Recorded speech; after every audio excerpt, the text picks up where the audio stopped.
नमस्कार मित्रों, डॉक्टर संजीव भानावत के चैनल में आप सभी का हार्दिक स्वागत, अभिनंदन। विश्वविद्यालय की दुनिया में कुछ व्यक्तित्व ऐसे होते हैं जिनकी पहचान केवल क्लासरूम तक सीमित नहीं होती, बल्कि वे विचार, नेतृत्व और संघर्ष तीनों के माध्यम से अपनी एक विशिष्ट पहचान बनाते हैं।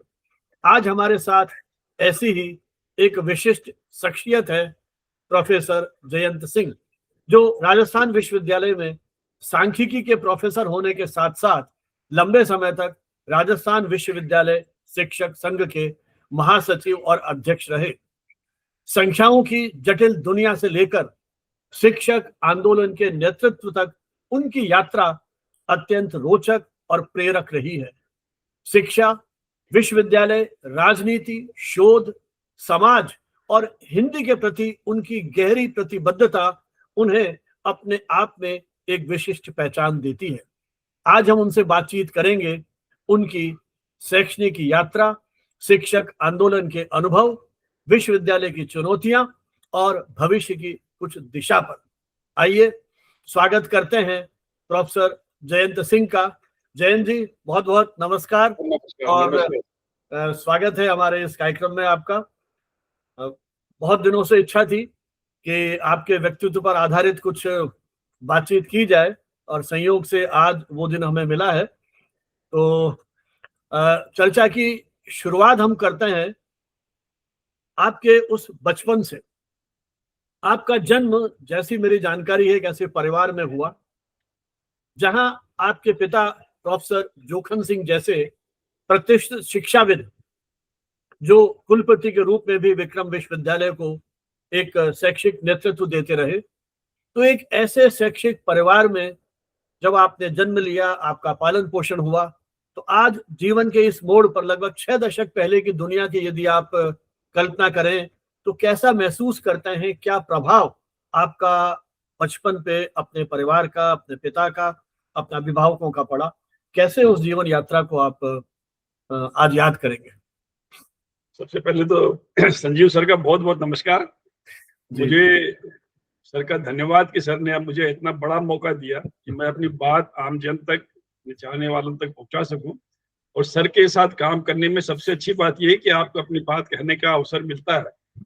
सर ने कहा कि मेरे जीवन में मेरे परिवार का, मेरे पिताजी का क्या योगदान रहा, तो मैं इस पे यही कहना चाहूंगा कि भारत में कम से कम अभी भी ये व्यवस्था है, ये परंपरा है कि बच्चा जो अपने अभिभावक से सीखता है, अपने माता पिता से सीखता है, वो उसकी पूरी जिंदगी भर उसके ऊपर प्रभाव डालता है। यही बात मेरे पिताजी की, तो मैं आपको बताना चाहूंगा कि जिस समय पूरे देश में शिक्षा का स्तर बहुत अच्छा नहीं था, जिस समय लोग सांख्यिकी के महत्व को भी समझते नहीं थे, उस समय मेरे पिताजी ने बर्कले यूनिवर्सिटी कैलिफोर्निया यूएसए से सांख्यिकी में पीएचडी किया था। सांख्यिकी में सबसे महत्वपूर्ण अगर कोई विषय है तो वो स्टैटिस्टिकल इन्फरेंस है। सबसे महत्वपूर्ण और सबसे कठिन विषय। मेरे पिताजी ने स्टैटिस्टिकल इन्फरेंस में पीएचडी किया, तो आप सोच सकते हैं कि मेरे पिताजी का बौद्धिक स्तर कितना रहा होगा। बिल्कुल। और उनके द्वारा जो सीख दी गई, मेरे पिताजी ने मुझे कभी बहुत ज्यादा बिठा के समझाया उमझाया नहीं, वो अपने व्यवहार से हम लोगों को समझा देते थे कि भाई क्या सही है और क्या गलत है। मुझे अच्छे से याद है, उन्होंने कहा था कि कोई काम जिंदगी में ऐसा मत करना जिससे कि मेरा नाम खराब हो। और ये बात मुझे हमेशा याद रही। मैंने कहा कोई ऐसा काम ना करूं जिससे लोग जाके कहें कि आपका बेटा आपके कारण जो भी है कर रहा है, आपका नाम खराब कर रहा है। ये बात मेरी जिंदगी में हमेशा रही और ये बात मैं अभी भी मानता हूँ। और कुल मिला के ये कि आपके पिता का नाम खराब ना हो, इसका मतलब कि आपका नाम भी खराब हो। यही मान के हमेशा मैं चलता रहा है, सबको साथ लेके चला, सबके प्रति सम्मान व्यवहार रखा और पूरी कोशिश करी कि ईमानदारी से काम करो। कई बार जीवन में घटनाएं ऐसी होती हैं कि जब आप न चाहते हुए भी आपका निर्णय समय आपके खिलाफ चला जाता है, लेकिन अगर आप ईमानदार हैं पूरी तरह से तो समाज का, आपके साथियों का आपके ऊपर विश्वास बना रहा है और अंततः आपकी ही बात सही मानी जाती है। इसलिए कुल मिला के मेरे माता पिता ने जो मुझे सिखाया, पढ़ाया, वो बहुत काम आया मुझे। तो जयंत जी, आपकी जो पूरी पढ़ाई लिखाई एक शैक्षिक वातावरण में हुई और आपके पिताजी, जैसा आपने कहा कि वो दौर था जहां शिक्षा की स्थिति बहुत अच्छी नहीं थी, उस दौर में आपके पिताजी ने विदेश में जाके अध्ययन किया। लेकिन मुझे यदि सही याद है तो उस समय जनरली अभिभावकों को लगता था कि बेटा पढ़ लिख कर डॉक्टर बन जाए, इंजीनियर बन जाए, सीए बन जाए। लिमिटेड ऑप्शंस हमारे सामने हुआ करते थे और आपके पिताजी स्वयं सांख्यिकी के प्रोफेसर रहे। तो क्या आपके अपने करियर के चुनाव में आपको टीचिंग में जाना है या उस समय के जो और ऑप्शंस अवेलेबल थे उधर जाने में, तो माता पिता का कोई प्रभाव पड़ा या आपका ये एक स्वतंत्र निर्णय था कि मुझे भी पिता की तरह से ही टीचिंग में जाना है? देखिए सर, मैं ईमानदारी से कहूँ, इस हम्म, विषय में मैं एक आम बालक था। जी। जैसा कि उस समय होता था कि बालक को क्या पढ़ना है, क्या काम करना है, वो पिताजी निर्णय करते थे। और मेरे हम्म, पिताजी की शख्सियत इतनी बड़ी थी कि उनके निर्णय पे हम कोई प्रश्न चिन्ह नहीं कर सकते थे। हम्म, जहाँ तक मेरा व्यक्तिगत सवाल है, मैं बहुत अच्छा क्रिकेट खिलाड़ी था। हम्म, अगर मैं खेलता तो शायद मुझे लगता है कि मैं बहुत अच्छा कर सकता था उसमें। हम्म, मैं हमेशा समाज विज्ञान का प्रशंसक रहा हूँ, पढ़ने की मेरी रुचि थी। अगर मेरा चॉइस होता तो मैं शायद सांख्यिकी की जगह दूसरा विषय लेता। लेकिन हम्म, चूंकि पिताजी ने कहा कि तुमको सांख्यिकी लेना है, तो मैं जैसे आम बालक मान लेता है, तो मैंने वो माना। और मुझे लगता है कि शायद ठीक रहा। आज की तारीख में जो भी मैं परिणाम दे सका, वो पिताजी का हम्म। निर्णय था। उस निर्णय को मान लेने के कारण ही ये परिणाम दे सका। तो आपकी जो पढ़ाई लिखाई हुई वो सब उज्जैन में हुई, पिताजी की छत्र छाया में। तो उज्जैन से निकल के जो आपकी जयपुर तक की यात्रा थी वो कैसे संभव हुई? मतलब क्या कारण रहे कि आप उज्जैन में आपने करियर की शुरुआत नहीं की? अच्छे खिलाड़ी थे, सारा वातावरण आपके देखा परखा था, पिताजी का वहां इतना प्रभाव था, तो वहां से निकल करके फिर कैसे आप जयपुर की ओर आते हैं? देखिए, मेरा सौभाग्य था कि मेरे माता पिता इतने पुण्यात्मा थे। हम्म, उनके पुण्यों का ये असर था कि मुझे जिंदगी में कभी बहुत संघर्ष नहीं करना पड़ा। कुछ हम्म, चीजें अपने आप आगे से आगे होती चली गई। मुझे किसी चीज के लिए पहले से प्लानिंग नहीं करनी पड़ी। इसलिए जो आम लोग कहते हैं, आम भारतीय कहता है कि उसको बहुत संघर्ष करना पड़ा, ऐसा मेरे साथ नहीं हुआ। हम्म, और जयपुर विश्वविद्यालय में उस समय शिक्षकों की भर्ती हो रही थी। मैंने यहाँ पे आवेदन किया था, मेरा यहाँ पे चयन हो गया, तो आ गया। चूंकि नौकरी लग गई तो इसलिए खेल छूट गया। अच्छा। हाँ, बाकी मैं ईमानदारी से कहूँ कि पिता के पुण्यों का ही फल था कि मैं अब सब चीज बड़ी आसानी से मेरे साथ होती गई और मैं उनको प्राप्त करता। मतलब जयपुर आना एक तरह से आकस्मिक रहा, वहां पे वैकेंसी निकलती है, आपने अप्लाई किया, चयन हो गया, तो उज्जैन छूट गया जी, और आप यहीं के वातावरण में रच बस गए। वापस आपको मध्य प्रदेश या अपने राज्य में जाने की कभी इच्छा उस रूप में नहीं रही कि जी। वापस वहां पेरेंट्स के साथ रहें या और भाई बहन उनके साथ रहें? ऐसा कोई अवसर नहीं आया आपके जीवन में फिर? अवसर अगर आता भी, अगर मैं प्रयास करता, तो प्रयास ही नहीं किया तो अवसर का मिलना नहीं हाँ, मिलना मतलब मेरा। वही रच बस गए यहाँ की जीवन में, यहाँ की संस्कृति में, विश्वविद्यालय में यही रच बस गए किसी तरह से आप। अच्छा, सांख्यिकी विषय अपने आप में बहुत महत्वपूर्ण विषय है और हमारे जीवन के कई पक्षों को टच भी करता है एक प्रकार से। तो ये जैसा आपने कहा कि आपको मौका मिलता तो आप शायद कोई दूसरा विषय लेते, तो इतना कठिन विषय उसमें फिर कैसे आपने अपने आप को एक तरह से परफॉर्म किया या किस तरह की चुनौतियां आई पढ़ते समय? कुछ उस अंतर्द्वंद या वो जो कोई रोमांच आपका रहा हो या मन के किसी कोने में दबी हुई इच्छा? क्योंकि आज तो हम कहते हैं बच्चे को पढ़ने दो, जो उसकी इच्छा है वो करने दो, लेकिन आपने पिता की सलाह मान के एक मैं तो यही कहूंगा कि सपूत होने का एक प्रमाण दिया है। तो वो जो अंतर्द्वंद आपके मन में था, इस तरह के विषयों को स्वीकार करना और उस चैलेंज को स्वीकार करना, उसकी पृष्ठभूमि को आप कैसे आज याद करते हैं? देखिए, हम्म, विषय मैंने जो लिया, इस पे कोई जोर जबरदस्ती नहीं थी। ये पिता के हम्म, प्रति सम्मान था। हम्म, मैंने कोई जबरदस्ती मेरे पिताजी ने कभी मेरे ऊपर नहीं हम्म, की। एक सम्मान था, चूंकि मैं शुरू से ही बहुत अच्छा खिलाड़ी रहा हूँ। हम्म, और जब अच्छा खिलाड़ी, वो किसी भी परिस्थिति में अच्छा परफॉर्म करना उसकी एक खासियत होती है। जब हम्म, मुझे मिल गया कि मुझे ये विषय पढ़ना है, तो मैंने कहा ना कि कोई काम ऐसा मत करो जिससे कि आपके माता पिता पे कोई बिल्कुल। दाग धब्बा लगे कि आप परफॉर्म नहीं कर पा रहे हो। इसलिए, और खिलाड़ी का मेरा स्वभाव था, इसलिए मैंने इस विषय में भी उतनी मेहनत तो जरूर कर ली कि मैं अच्छे स्थान पे आ जाऊं। बहुत हम्म, अच्छा स्थान नहीं प्राप्त कर पाए क्योंकि मेरे पसंद का नहीं था, लेकिन इतना खराब भी नहीं किया कि लोग कहें कि भाई गलत आ गया। खिलाड़ी होने का मुझे बहुत फायदा जी। मिला। अच्छा, सांख्यिकी विषय आज के दौर में तो बहुत महत्वपूर्ण है। जब हम एआई, आर्टिफिशियल इंटेलिजेंस की बात करते हैं, डेटा साइंस की बात कर रहे हैं, तो जिस तरह से दुनिया बदल रही है, तो उस दौर में सांख्यिकी को एक विषय के रूप में एक अनुशासन के रूप में किस तरह से आप देखते समझते हैं या अपने विद्यार्थियों को इसमें आप प्रेरित प्रोत्साहित करते हैं? देखिए, सांख्यिकी एक ऐसा विषय है कि बिना इसके आप जीवन में किसी भी क्षेत्र में प्रगति नहीं कर सकते। आज के ज़माने में जब आप एआई का दौर है, आर्टिफिशियल इंटेलिजेंस का दौर है, ये सब चीज़ें तभी काम आएँगी जब आपके पास ढंग का अच्छा डेटा हो। और जहाँ पे भी डेटा आ जाएगा, उस डेटा को कैसे इकट्ठा करना है, उसको किस तरीके से क्लासिफाई करना है, उसको कैसे कैलकुलेट करना है, क्या कंक्लूजन निकालना है, ये बिना स्टैटिस्टिक्स की जानकारी के आप नहीं कर सकते। आप केवल मशीनों के बेसिस पे अगर आप डेटा इकट्ठा करके और उसके बाद आप उसको टेबुलेट कर ले, कैलकुलेट कर ले, कंक्लूजन निकाल दें, तो वो निश्चित रूप से गलत आएगा। क्योंकि सांख्यिकी ही ये बताता है कि जो आपने डेटा लिया है, वो कैसे लेना है, किस परिस्थिति में आप कौन सा डेटा आपके लिए सही है, ये बिना सांख्यिकी की जानकारी के आप नहीं निकाल सकते। फिर आपने उसको कैलकुलेट जब करना शुरू करेंगे, तो उसपे कौन सा टेस्ट लगेगा, क्यों लगेगा, उसके जंक्शंस फुलफिल हो रहे हैं कि नहीं हो रहे हैं, ये सब चीजें मशीन नहीं बता सकती आप। और फिर जो रिजल्ट आएगा उसका इंटरप्रिटेशन भी मशीन नहीं बता सकती, उसका सही इंटरप्रिटेशन भी सांख्यिकी का विद्वान ही बता सकता है। और जो ये सब चीजें डेवलप हो रही हैं, एआई डेवलप हो रही है, ये सब हमारे स्टैटिस्टिक्स की जो हमारे पुराने विद्वानों ने डेवलप किया, प्रोबेबिलिटी थ्योरी है, स्टैटिस्टिकल इन्फरेंस है, रिग्रेशन एनालिसिस है, ये सब चीजें हम स्टैटिस्टिक्स वालों ने डेवलप किया है। इसलिए हमको पता है कि कहाँ पर कैसे और कितना उपयोग कर सकते हैं।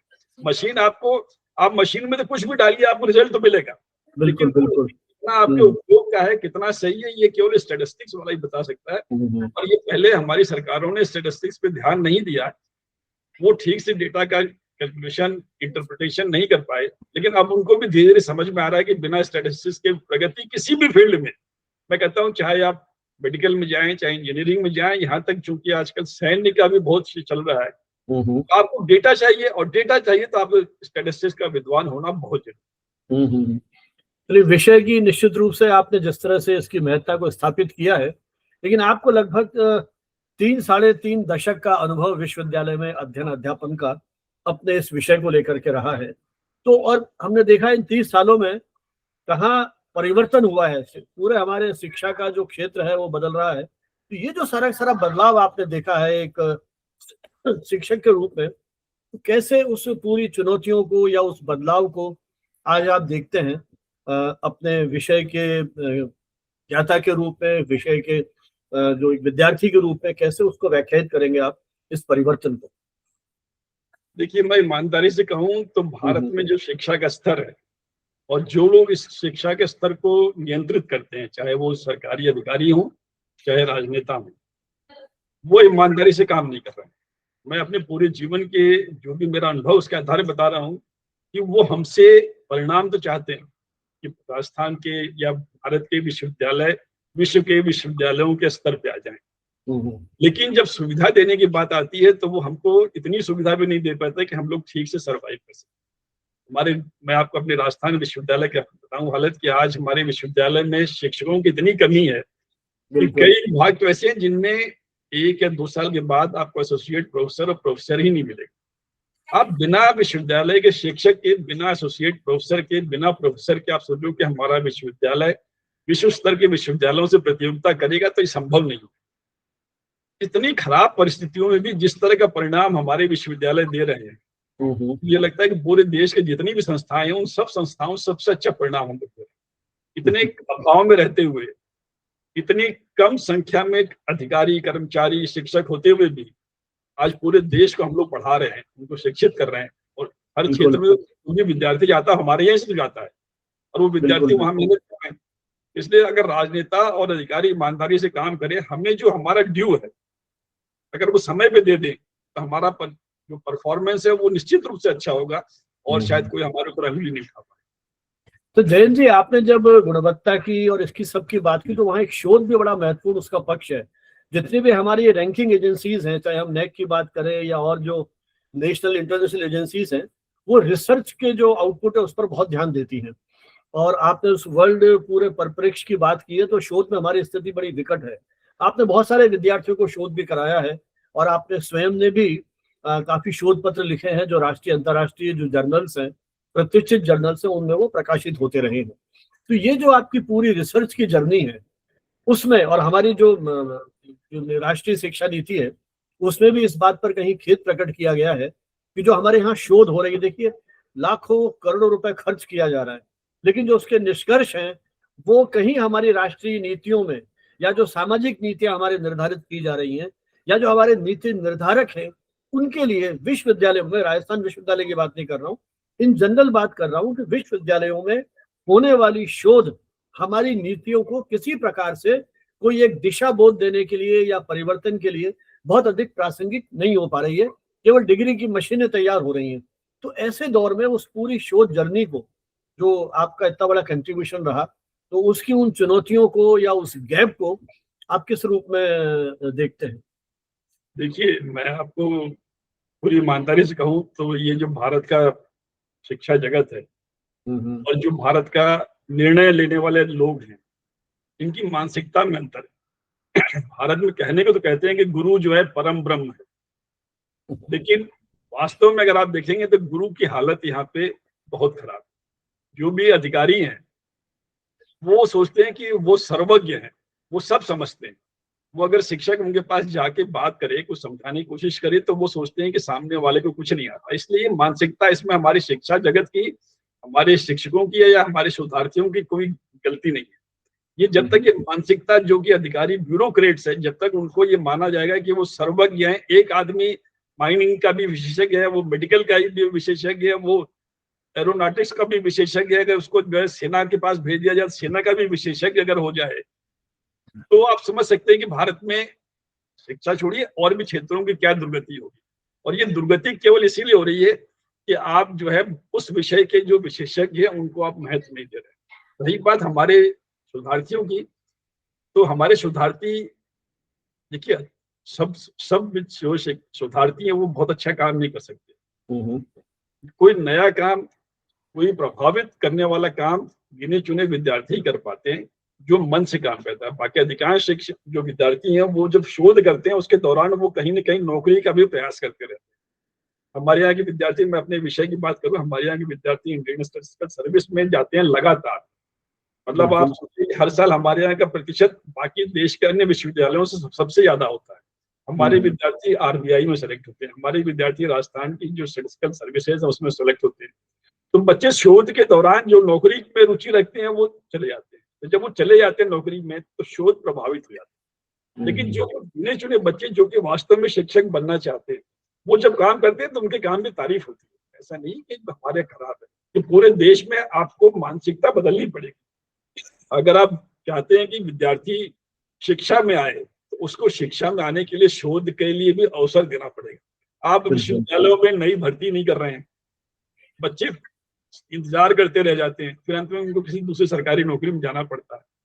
तो जो अच्छे बच्चे होते हैं वो समय पे अच्छी जगह निकल जाते हैं। तो जब तक आप विश्वविद्यालयों को ठीक समय पे भर्तियां नहीं करेंगे, ठीक समय में पदोन्नति नहीं करेंगे, तो इस तरफ विद्यार्थियों का रुझान कम हो गया और उसी का दुष्परिणाम है कि हम लोग उतना परफॉर्म नहीं कर पाते। अच्छा, जयंत सिंह जो एक जमाने में क्रिकेट के अच्छे खिलाड़ी थे, फिर शिक्षक बनते हैं, फिर वो एक शोध के क्षेत्र में जुड़ते हैं, शोध पर्यवेक्षक बनते हैं, सुपरवाइजर बनते हैं, बच्चों को शोध करवाता है, रिसर्च पेपर लिखते हैं।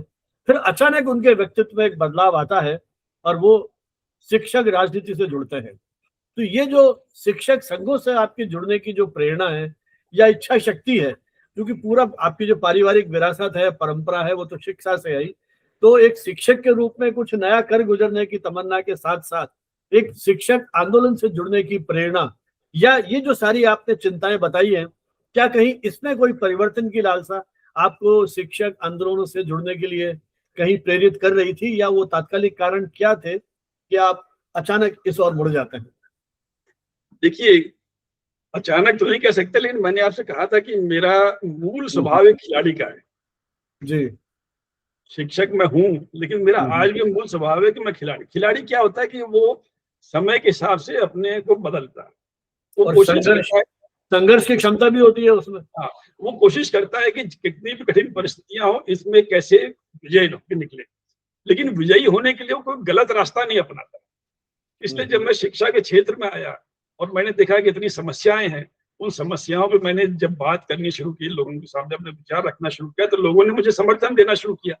और वो जब लोगों को समर्थन मिला तो धीरे धीरे अपना जुड़ाव होता चला गया। और जब एक बार जुड़ाव हो गया, तो मैंने कहा था कि मूलतः स्वभाव खिलाड़ी का है, तो जब मैंने शिक्षकों में समस्याएं देखी तो मुझे लगा कि इसमें ईमानदारी से काम करना चाहिए, और अगर आप ईमानदारी से काम करोगे तो आपको अंततः सफलता मिलती है, वही सफलता है। तो बहुत लंबे समय तक आपने नेतृत्व दिया रूटा, राजस्थान यूनिवर्सिटी टीचर्स एसोसिएशन, महासचिव भी रहे, अध्यक्ष भी रहे। तो अब अपने पूरा जो आपका कार्यकाल था, उसकी सबसे बड़ी उपलब्धि क्या मानते हैं कि रूटा की लीडरशिप में आपने ये कुछ महत्वपूर्ण काम किया? देखिए, अब मैं इतने लंबे समय तक यहाँ पे जुड़ा रहा, महासचिव भी रहा, शिक्षक संघ का अध्यक्ष भी रहा। मेरा ये मानना है कि हमने जब भी काम किया, हम ये मान के चलते थे कि हमारी जिम्मेदारी शिक्षकों के प्रति है, हमारी जिम्मेदारी प्रशासन के प्रति नहीं है। मैंने ये अपने स्वभाव में रखा कि मैं प्रशासन को खुश करूं, ये मेरी जिम्मेदारी नहीं है। मेरी जिम्मेदारी मेरे साथी, मेरे शिक्षक खुश रहें, इसको सोच के मैं काम करता रहा। और जितनी भी समस्याएं थी, आप मानेंगे, विश्वविद्यालय, राजस्थान के समस्त विश्वविद्यालयों में कम से कम 400 शिक्षकों को हम लोगों ने उनकी सेवाओं को नियमित कराया। फिर उन सब शिक्षकों को हमने प्रमोशन के लिए एसोसिएट प्रोफेसर हम लोगों के संघर्ष के कारण ही मिला। और विश्वविद्यालय में नियम से काम हो, शैक्षणिक जो हमारी निकाय बने हैं उनका निकायों का समय पे बैठक हो, इन सब चीजों के लिए हम लोगों ने प्रयास किया। इसमें मुझे जरूर कई बार हमारे जो कुलपति रहे हुए हैं, प्रशासनिक अधिकारी रहे हुए हैं, उनसे वार्ता के दौरान कई बार मनमुटाव हुए, लेकिन अंततः वो लोग भी समझ गए कि जो इस समय लोग काम कर रहे हैं शिक्षक संघ में, ये लोग बेसिकली ईमानदार लोग हैं, किसी दुर्भावना से प्रयास नहीं कर रहे हैं, इनका जो भी लक्ष्य है वो ईमानदार। इसलिए अंत में हमको सफलता मिलती रही। लोग बाद में हमारी बातों को समझते गए और हमारी बातों को जो भी माना उन्होंने सफलता मिली। देखिए जयंत जी, आपका वो जो कार्यकाल था, संयोग से मुझे भी मौका लगा, मैं भी उस समय आपके साथ विश्वविद्यालय में था। आप सहित जितने भी शिक्षक नेता थे, उनके जो तेवर थे वो मैंने भी देखे। और जैसा आपने कहा कि कुलपतियों के साथ मतभेद भी रहे, और जो हमारे अकादमिक निकाय हैं, चाहे वो एकेडमिक काउंसिल है, सेनेट है, वहां जिस तरह से वाद विवाद होता था इन मुद्दों को लेकर के, बड़ी गहरी और बहुत तीखी चर्चाएं भी मैंने देखी है। धीरे धीरे, मुझे पता नहीं आप मेरी टिप्पणी से सहमत होंगे नहीं होंगे, उस तरह के शिक्षक नेता, उस तरह के तेवर वाले शिक्षक नेता, या जिस तरह का वो संघर्ष करते थे, मैंने देखा है शिक्षक है सब तरफ पुलिस से घेर रखा है, लेकिन बिना किसी भय के उन्होंने उस सारे संघर्ष को, क्या आसान काम नहीं था 250, 300, 400 शिक्षकों की सेवाओं को नियमित कराना, तो किस तरह से आपने संघर्ष किया विश्वविद्यालय स्तर पर और सरकार के स्तर पर, वो अपने आप में एक यादगार लम्हे हैं। लेकिन धीरे धीरे वो जो शिक्षक आंदोलन है, क्या लगता है आपको कि आज के दौर में कहीं वो अपने मूल उद्देश्यों से भटक गया है, या आज भी उस तरह के जो शिक्षक नेता हैं तीखे तेवर वाले हैं, या केवल कागजी शेर है? मतलब क्या लगता है आपको? और इसी के साथ ये भी मैं आपसे पूछना चाहूंगा कि शिक्षकों से आप क्या अपेक्षा करेंगे, कि वो शोध अनुसंधान में जुड़े रहे, या साथ के साथ ये जो शिक्षक राजनीति है या शिक्षक आंदोलन है, इनके साथ भी उनका एक सक्रिय योगदान होना चाहिए? नहीं कि वो 4 कार्यकारिणी मेंबर हैं, वही संघर्ष करते रहे, तो सामूहिक जुड़ाव। देखिए, मैं पहली बात तो ये कहना चाहूंगा कि शिक्षक राजनीति, छात्र राजनीति, ये कोई बुरी चीज नहीं जी। हर विश्वविद्यालय में शिक्षकों को अपने हितों के संघर्ष के लिए, विश्वविद्यालय के हितों की रक्षा के लिए संघर्ष करना चाहिए, और उसका तरीका यही है कि वहां के जो शिक्षक संघ बने हुए उसमें भाग लेना चाहिए। ऐसे छात्र राजनीति से भी बहुत जरूरी है। अब ये अलग बात है कि आज में जो छात्र राजनीति हो रही है उसको हमारे विश्वविद्यालय के जो प्रशासनिक अधिकारी वो संभाल नहीं पाते हैं, तो छात्र राजनीति को दोष दे देते हैं। मैं ईमानदारी से कहूं तो मैं बहुत बड़ा समर्थक हूँ शिक्षक संघ, कर्मचारी संघ और छात्र संघ। रही बात आज का नेतृत्व उतना संघर्षशील क्यों नहीं, तो इसके लिए सबसे बड़ा कारण ये है कि विश्वविद्यालयों में अगर आप समय से नई भर्ती नहीं करेंगे, अगर आप पदोन्नति नहीं करेंगे, शिक्षक संख्या में कम हो जाएंगे, वरिष्ठ शिक्षक सेवानिवृत्त हो जाएंगे, तो जो हमारे नए शिक्षक अभी आए हैं, जिनको विश्वविद्यालय की कार्यशैली को समझना है, अभी जो भी समझने की प्रक्रिया में, उनसे आप समझें कि वो इतना कुशल नेतृत्व कर पाएंगे, ये हमारी बहुत ज्यादा ज्यादती होगी हमारे नए शिक्षकों के साथ। अगर इनको अनुभव हो जाएगा, देखिए अनुभव मिलता जाएगा, ये लोग भी उतने ही जुझारू, उतने ही कर्मशील और उतने ही संघर्षशील होंगे, और विश्वविद्यालय में कौन सा काम करने से विश्वविद्यालय का हित होगा, वहां के साथियों का हित होगा, उसके बारे में समझने लगेंगे, उस हिसाब से वो लोग कार्यशैली अपनाएंगे। इसलिए मुझे ये नहीं है कि हमारे साथी कमजोर हो गए, परिस्थितियां अभी उनको सिखा रही हैं। सीखने के दौर में, सीखने के पश्चात वो लोग भी पहले जैसे ही संघर्षशील और विशाल। अच्छा जयंत जी, ये जो सारे आंदोलन होते हैं, शिक्षक आंदोलन है, परीक्षाओं में ड्यूटी नहीं देंगे, उत्तर पुस्तिकाएं चेक नहीं करेंगे, या जब इस तरह का माहौल बनता है तो क्या आपको नहीं लगता है कि हमारा जो एक अकादमिक वातावरण है वो उससे कहीं प्रभावित होता है? हमारा जो एकेडमिक कैलेंडर है या विद्यार्थियों के हित है वो कहीं प्रभावित होते हैं? तो एक शिक्षक के रूप में क्या हम कहीं उन बच्चों के साथ ज्यादती तो नहीं करते? नहीं, मैं आपको ईमानदारी से बताऊं कि जो हम लोग जब ये कहते थे कि हम एक सीमा से ज्यादा उत्तर पुस्तिकाओं का मूल्यांकन नहीं करेंगे, हम इसमें छात्रों का अहित नहीं करते थे, बल्कि हम छात्रों का हित हो ये इसलिए कहते थे। आप जब विश्वविद्यालय में 1/4 शिक्षकों को लेकर आप चाहें कि पूरे विश्वविद्यालय की उत्तर पुस्तिकाएं शिक्षक जांच देगा, तो ये छात्रों के साथ अन्याय होगा। एक शिक्षक के भी काम करने की सीमा होती है। आपने नियम बना रखा है कि आप एक दिन में 100 कॉपी 200 कॉपी ही जांचोगे, और आप उनको 4 बंडल 300 कॉपियों का दे दोगे तो कैसे संभव है? इसलिए हम लोग तो वही कहते थे कि जो विश्वविद्यालय के नियम है उस विश्वविद्यालय के नियम के अनुसार काम करेंगे। और जब हम नियम के अनुसार काम करने लग जाते हैं तो जो भी सरकार है या चाहे विश्वविद्यालय प्रशासन है उसको समस्या आने लगती है, और वो सीधा दोष शिक्षकों पे देता है, जबकि शिक्षकों का दोष नहीं है, ये दोष आपकी प्रणाली का है। आपको जितने शिक्षकों के ऊपर एक शिक्षक होना चाहिए, पहले तो आप उसकी व्यवस्था करिए और फिर आप बात करिए कि समय पे सब चीज। आप जो भी विश्वविद्यालय का हित है उसको तो आप कर नहीं रहे। आप शिक्षकों की, कर्मचारियों की जो समुचित संख्या होना चाहिए वो संख्या तो आप दे नहीं रहे, और शिक्षकों से आप कह रहे हैं कि आप पूरे जिम्मेदारी लीजिए, सब काम समय पे करिए, तो ये एक स्वाभाविक संभव नहीं है। और इसीलिए हम शिक्षकों को बचाने के लिए ही नारा देते थे कि आप समय पे काम करिए लेकिन नियम से काम करिए। अच्छा जयंत जी, आपने अपने पूरे कार्यकाल में प्रशासन के साथ टकराहट मोल ली, अध्यक्ष और सचिव के रूप में रूटा गए।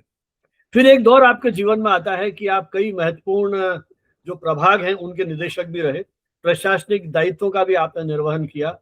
जो आपका डिपार्टमेंट है, सांख्यिकी विभाग है, उसके हेड रहे। वो तो भाई वर्च्यू ऑफ हेडशिप आता ही है, उसमें कोई दिक्कत नहीं है, लेकिन लाइफ लॉन्ग लर्निंग डिपार्टमेंट के भी आप डायरेक्टर रहे और भी आपने जिम्मेदारियां निभाई।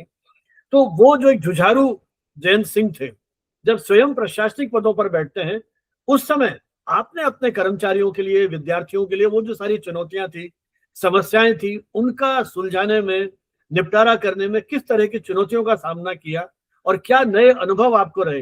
मतलब आइडिया मेरा ये है कि एक तरफ तो प्रशासन से टकराए और जब स्वयं प्रशासन में आ गए तब फिर किस तरह से उन सारी चुनौतियों को झेलने के लिए आपने मानसिक तैयारी की अपनी? देखिए, चूंकि मैं पहले शिक्षक संघ में रहा हुआ था, इसलिए मुझे ये तो पता था कि क्या कमी है, और जो कमियां हैं उन कमियों को जानते हुए आप अपना काम सुगम तरीके से कर ले जाएं, यही एक प्रशासक की खासियत होती है। तो जब मुझे प्रशासन में काम करने का अवसर मिला तो मैं ये जानते समझते कि ये हमारी कमी है, इसको हम पूरा नहीं कर सकते, तो उस कमी को ध्यान में रखते हुए कैसे बेहतर परफॉर्म कर सकें, ये इसका मैंने कोशिश किया। और ये तो सीधी सी बात है कि मैं जब संघ का पदाधिकारी था तो मेरा काम करने का तरीका अलग हुआ करता था। जब प्रशासन में आया तो मुझे प्रशासन को भी साथ में लेके उनकी भी मजबूरी समझते हुए जितना बेहतर परफॉर्म कर सकते थे करते थे। अकादमिक संकायों की बैठकें जब होती थी उस बैठकों में जरूर मुद्दा उठाते थे, उसमें जैसे भी जो रास्ता निकल सकता था स्थायी तौर पर रास्ता निकल जाए, साथियों को समझा बुझा के रास्ता निकल जाए, उनको बता कर कि भाई देखो ये समस्या है, ये समस्या का अभी तुरंत निदान तो हो नहीं सकता, लेकिन हमको विश्वविद्यालय हित में भी काम करना है और हमको अपना जो नियम है उसको भी पालन करना है। तो उसके हिसाब से जो बेहतर हो सकता था उसको ध्यान रखा, लेकिन मुझे फायदा यही हुआ कि मैं दोनों पक्ष को बराबर जानता था।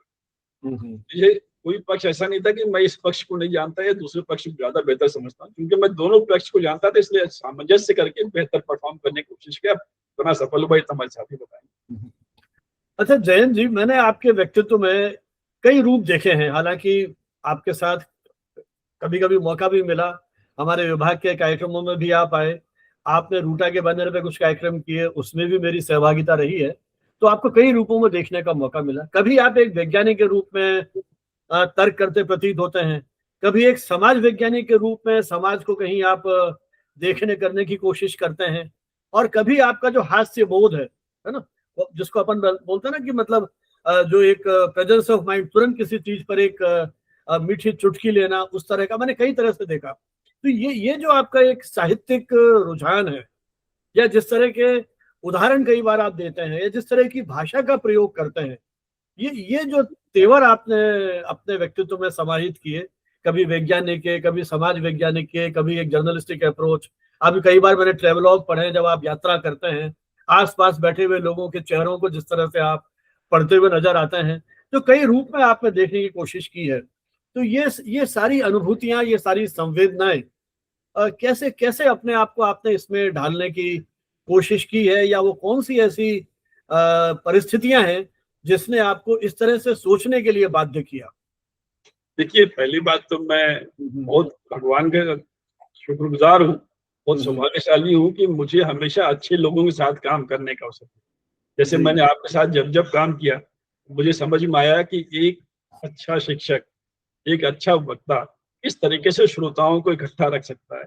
फिर मैं आप लोगों को जब देखता था बात करते हुए, संचालन करते हुए, तो मुझे समझ में आता था कि विषय को किस तरीके से संबोधित किया जाए कि वो आम जन तक बहुत सहूलियत से, बहुत आसानी से समझ में आ जाए। तो कुल मिला के मैं एक बहुत अच्छा श्रोता और बहुत अच्छा दर्शक हूँ।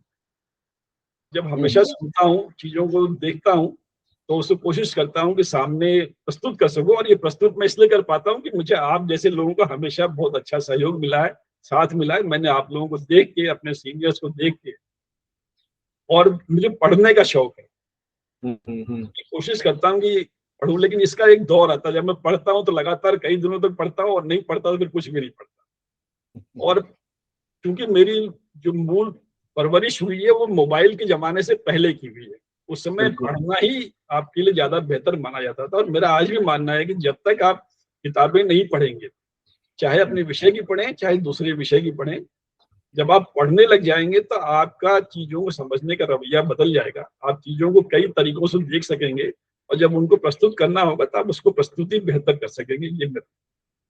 ये बात सही है कि पढ़ना बहुत जरूरी है, और शायद जो आपका भाषा पर जो एक अधिकार बना है, और जिस तरह से चीजों को आप देखते हैं अपने समकालीन परिदृश्य में, उसमें वो जो आपके पढ़ने की प्रवृत्ति है, जो आपकी चिंतन प्रक्रिया को और उसने परिपक्व किया, उसका निश्चित रूप से प्रभाव है।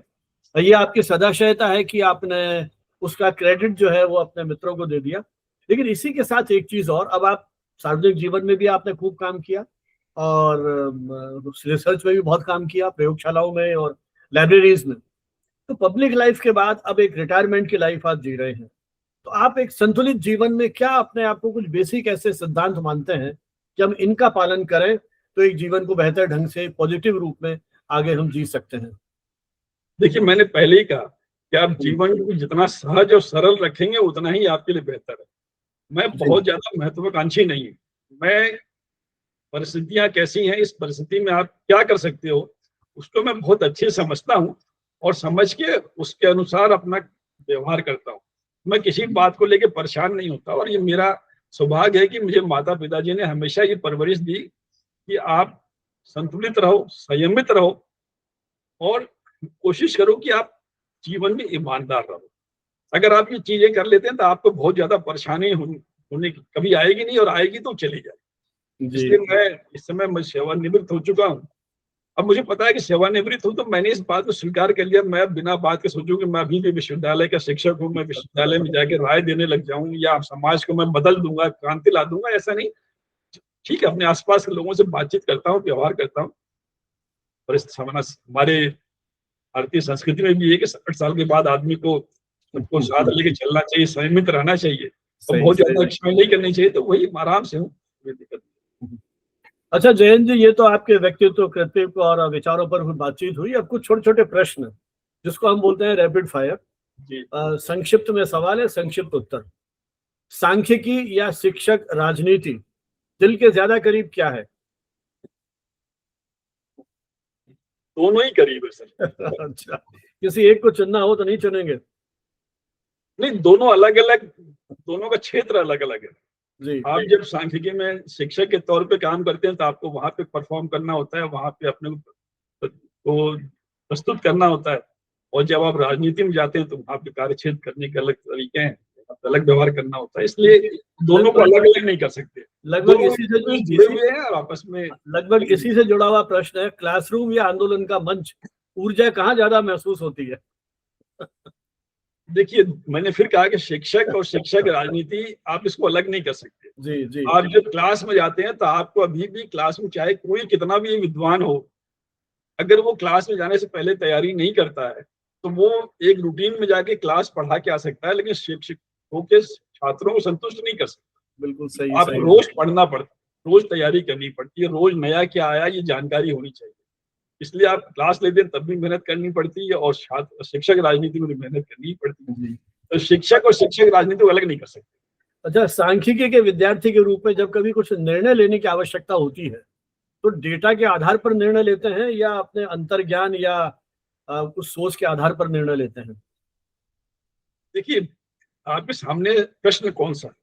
अगर हम्म, समाज से जुड़ा प्रश्न है तब तो आपको अपने अंतर्ज्ञान से, अपने मन जो अंदर से आवाज आती है उस पर निर्णय लेना पड़ता है। लेकिन अगर आपको ऐसे निर्णय लेना है जहाँ पे डेटा उपलब्ध हो और डेटा उसमें मदद कर सकता हो, तो डेटा की मदद से ये परिस्थितियां बताती हैं कि आपको किसको मानना है। लेकिन अंत में मैंने देखा है कि निर्णय अगर आप दिल से लेते हैं तो ज्यादा सफल हो। एक शब्द में यदि रूटा को आपको परिभाषित करना हो तो कैसे करेंगे? रूटा आवश्यक है। रूटा में शिक्षकों को भाग लेना चाहिए। अगर शिक्षक चाहते हैं कि उनकी गरिमा बनी रहे, सम्मान बना रहे, तो हर शिक्षक को रूटा की गतिविधि में भाग लेना बहुत जरूरी आपके जीवन है। का सबसे बड़ा प्रेरणा स्रोत कौन? निश्चित रूप से मेरे पिताजी, मेरे माताजी। जी। जैसा आपने कहा कि आप बहुत पढ़ते रहे हैं, कोई ऐसी किताब जिसने आपके जीवन की सोच को बदला हो? देखिए, मैं पढ़ता तो रहा हूँ, लेकिन मैंने कोई ऐसी पढ़ाई नहीं करी कि जो मेरे निर्णय पे, मेरे सोच को बदलाव कर दे। मैं कोई क्रांतिकारी तो हूँ नहीं कि मैं किसी की जीवनी पढूं। मैं एक सामान्य पाठक रहा हूँ। जो उपलब्ध है मैं उसको पढ़ता हूँ, और उस पढ़ने के हिसाब से ही मेरी जीवन शैली बन गई कि मैं सरल रहा, सहज रहा। इसलिए किसी किताब ने मेरे को प्रभावित किया ऐसी कोई बात नहीं, लेकिन कुल मिला के जो मैंने पढ़ा है उससे मुझे ये समझ में आ गया कि आप जितना संयमित रहोगे, जितना शांत रहोगे, उतना ही आपके लिए बेहतर। अच्छा, आपकी अभिव्यक्ति की भाषा हिंदी या अंग्रेजी किसको ज्यादा पसंद करते हैं आप? देखिए, निश्चित तौर पे मैं जब हिंदी में बात करता हूँ तो मैं ज्यादा सहज रहता हूँ। जो विचार मन में सहज रूप से आते हैं वो हिंदी में ही आते हैं। जब अंग्रेजी में बात करते हैं तो मुझे थोड़ा जोर लगाना पड़ता है। विचार उतने स्पष्ट रूप से उतने तारतम्य के साथ नहीं आ पाते हैं। आपको लगता है कि आप एक बनावटी बन। ऐसा कोई शिक्षक, चाहे स्कूल का हो, विश्वविद्यालय का हो, आपके सहयोगी हो, जिसका आपके जीवन पर बहुत अधिक गहरा प्रभाव पड़ा हो? मैंने कहा ना कि हमारे देश की जो शिक्षा पद्धति है, इसमें अगर कोई कहे कि मुझे फलाने शिक्षक का बहुत प्रभाव पड़ा है, तो वो शायद वो झूठ बोल रहा है, वो सही नहीं बोल रहा। हमारे जो निर्णय लेने वाले लोग हैं, उन्होंने व्यवस्थाएं ऐसी कर दी कि उसमें आप किसी से प्रभावित नहीं हो सकते। ये पहले वाला जमाना गया जब कि आपके स्कूल के शिक्षक हुआ करते थे, वो आपको पूरे जीवन भर प्रभावित करते थे। लेकिन अब वो जमाना नहीं रहा कि आपका कोई शिक्षक आपको प्रभावित कर देगा। वो आपको मदद कर सकता है, आप उससे थोड़ा बहुत सीख सकते हैं, लेकिन प्रभावित करने वाला नहीं। क्योंकि मैं इस मामले में इसलिए ज्यादा सौभाग्यशाली हूँ कि मेरे शिक्षक मेरे पिताजी थे। मैंने उनसे भी पढ़ा हुआ है, मैंने उनको देखा हुआ है किस तरीके से पढ़ाते हैं, तो मैं कोशिश करता था कि उनके जैसा बन जाऊं। उन्हीं का अनुसरण करो, मैं बिल्कुल उसके ठीक जैसा कह रहे बन हैं नहीं पाया, लेकिन आप। थोड़ा बहुत मैं उनको कॉपी करता था। अच्छा, कोई ऐसा छात्र, ऐसा विद्यार्थी जिसको आप कभी ना भूल पाएंगे? देखिए, आज हालांकि फिर मैंने यही कहा कि आपके जीवन में कई विद्यार्थी आते हैं, लेकिन व्यवस्था ऐसी है कि वो पढ़ के निकल जाते हैं, तो जब उनको जरूरत होगी तो आप संपर्क करेंगे, जब जरूरत नहीं होगी तो संपर्क नहीं करेंगे। ऐसे कई छात्र हैं जो मुझसे आज तक जुड़े हुए हैं, लेकिन मैं उनको याद करूं ऐसा कोई छात्र नहीं। आज राजस्थान के बहुत से राजनेता हैं, बहुत से खिलाड़ी हैं जो कि मेरे संपर्क में रहे हैं, आज भी हैं, लेकिन ठीक है, परिचित है, लेकिन इस पे उनका दोष नहीं है, इसमें मेरा दोष नहीं। ये व्यवस्था ही ऐसी है कि जिसमें यहाँ पे कोई क्यों किसी की बहुत जरूरत पड़ती है। अच्छा, खाली समय में क्या पसंद करेंगे, क्रिकेट या किताब? अब इस उम्र में तो क्रिकेट खेलना उतना आसान नहीं है, इसलिए किताब ज्यादा बेहतर है। अच्छा, संख्याएं या शब्द, किनसे ज्यादा दोस्ती है आपकी? शब्दों के द्वारा ज्यादा अभिव्यक्त करना मुझे अच्छा लगता है। यदि शिक्षक नहीं होते तो क्या होते? तो मुझे लगता है ये आपकी बातचीत से अपने आप ही प्रकट है, खिलाड़ी होते शायद, है ना? नहीं, शिक्षक नहीं होते तो ये तो तब होता ना साहब कि जब मुझे चुनने का अवसर मिलता। मुझे पता था कि उस समय था कि मेरे साथ नहीं, उस समय के हर बालक के साथ ये होता था कि उसके जो पिताजी थे, माताजी थे, जो कहते थे उसको करना था।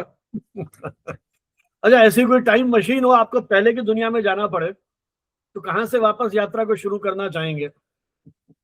निश्चित रूप से मैं क्या, हर कोई चाहेगा कि उसका बचपन वापस उसे मिल जाए। बचपन में सोचते हैं बड़े हो जाए, तो बड़े होते हैं फिर सोचते हैं कि बचपन हाँ, कब आएगा, है? जी, जी, जी। ये तो चक्र है। चक्र जी, जब आगे बढ़ता है तो चक्र वापस पीछे जाने की कोशिश कर जाता ही है। जी। जीवन चलिए चक्र है। जयंत जी, बहुत अच्छा लगा आज आपके जीवन के अलग अलग पक्षों पर हमारी बातचीत हुई। कुछ बीच बीच में छोटे मोटे तकनीकी व्यवधान भी रहे, लेकिन फिर भी आपने खुल करके अपने जीवन के अलग अलग पक्षों पर आज बातचीत की। उम्मीद है हमारे दर्शक जो इस संवाद को सुनेंगे, उन्हें ये बातचीत कैसी लगी, हमें कमेंट बॉक्स में लिख करके बताएं। और हमारी कोशिश रहेगी इसी प्रकार के जीवंत और सक्रिय व्यक्तित्वों से हम लगातार संवाद करते रहें, ताकि जीवन में कहीं सकारात्मकता का हमारा भी एक विकास हो सके और यात्रा ऐसे ही आगे बढ़ती रहे। जयंत जी, बहुत बहुत धन्यवाद, बहुत बहुत शुभकामनाएं। धन्यवाद सर आपको कि आपने मुझे बहुत दिनों के बाद ऐसा अवसर दिया जबकि आपसे मुलाकात हुई, मैं अपनी बात सबके सामने कह सका। और मैं फिर पुनः आपके माध्यम से ही कहूंगा कि ज्यादा परेशान नहीं होना चाहिए। जितना सहज और सरल रहोगे उतना जीवन आपका सहज सरल रहेगा। सर आपको पुनः बहुत बहुत नमस्कार और बहुत बहुत धन्यवाद। धन्यवाद, धन्यवाद सर।